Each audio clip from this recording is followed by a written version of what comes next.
On est là ce soir pour une conférence qui est dédiée au rock féminin et l'idée c'est de faire vraiment un focus sur l'histoire du rock vu par le prisme de la femme. Sur le blues qui est vraiment la musique racine du rock, les femmes sont déjà très présentes et que derrière des grandes figures à la période rock'n'roll, je pense à des gens comme Elvis Presley, des gens comme Jerry Lee Lewis, il y a des femmes qui sont très actives. Elles le seront également dans tout ce qu'on appelle le punk et le post-punk, dans ce qu'on appelle le rock indépendant et certaines vont vraiment avoir un rôle de marqueur, des gens notamment comme Patti Smith, quelques années plus tard des gens comme PJ Harvey.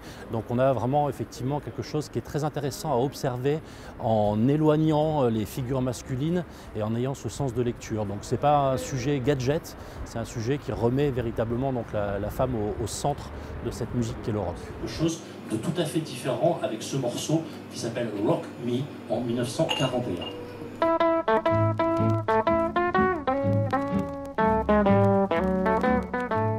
Alors la conférence de Nicolas Sauvage aujourd'hui, elle suit en gros un projet qui s'appelle Musicienne à Besançon, qui est porté par La Rodia, Le Bastion et Mazette. Donc c'est un projet qui met en valeur et qui soutient la création féminine en Bourgogne-Franche-Comté mais aussi en France.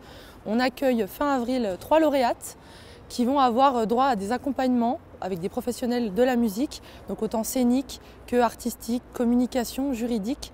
Et ce projet il s'étend de manière beaucoup plus large avec des rendez-vous publics à Besançon fin avril où on va avoir un concert à la Rodia, un concert au PDZ. On va pouvoir aussi débattre autour de ces thématiques-là, rencontrer des artistes, rencontrer des professionnels et faire un peu vivre ces débats sur le territoire.